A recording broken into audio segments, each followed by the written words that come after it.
पहिला काय विषय आहे की कालपासून जे अकांड तांडव करतायत ते पालकमंत्री अकांड तांडव पोलिसांचा विरोध करतायत.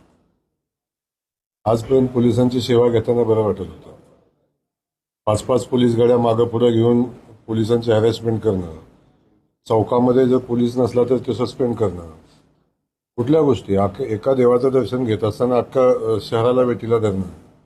आजपर्यंत पोलिसांना वेटीला धरायचं काम केलं कुणी? हे आपण बघितलं असेल आतापर्यंतची परिस्थिती काय आहे. ते मी एसपीशी बोलताना सुद्धा गडगडे असल्यासारखं एसपीला बोलून आजपर्यंत तुम्ही ज्या पद्धतीचं वर्तन केले, लांब कशाला. काल तुम्ही जिल्हा परिषदेतले सगळे सीसीटीव्ही काढून बघा.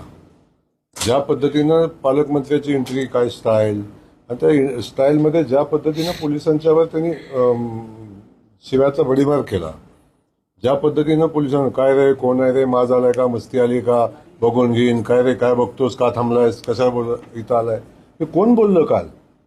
आणि हे तुम्हाला माहिती नाही?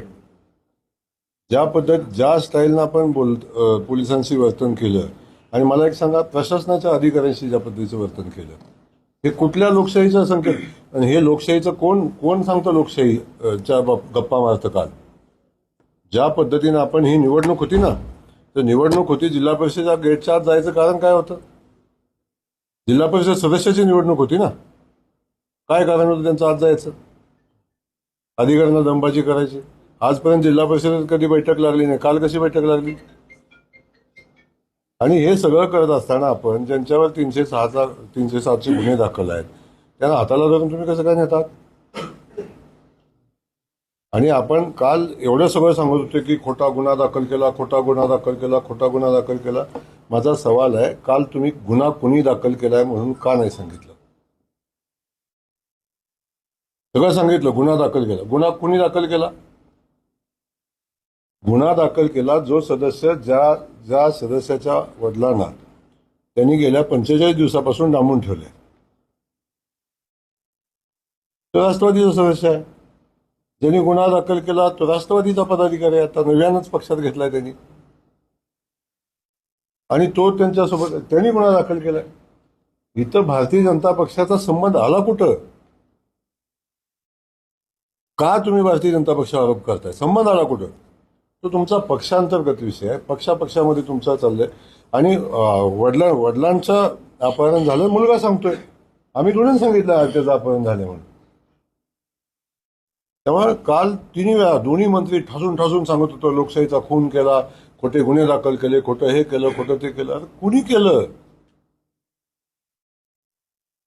तेव्हा पहिला विषय आहे की त्यांना दोघांनाही माझा सवाल आहे, तुम्ही कालपासून जे प्रेस घेताय, तुम्ही गुन्हा कुणी दाखल केला हे का नाही सांगितलं? का नाही सांगितलं?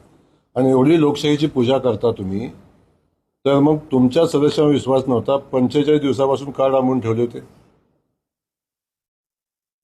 कशासाठी डांबून ठेवले होते? आणि त्याला गाडीतनं उतरताना सोडून हाताला धरून जात आहे, त्यांच्यावर दबाव नव्हता का?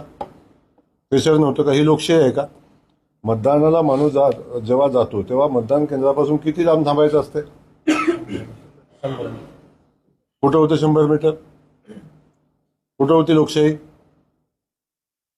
अख्ख्या जिल्हा परिषदेमध्ये पालकमंत्र्यांनी उच्छाद मांडला होता.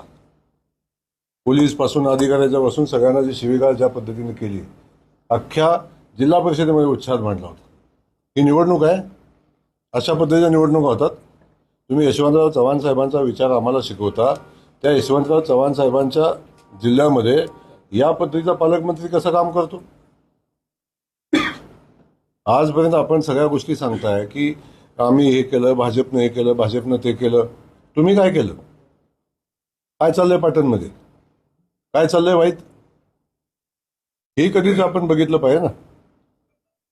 आणि या अशा प्रसंगात आम्ही अनेकदा गेलो, हे सगळं भोगलेलं आहे.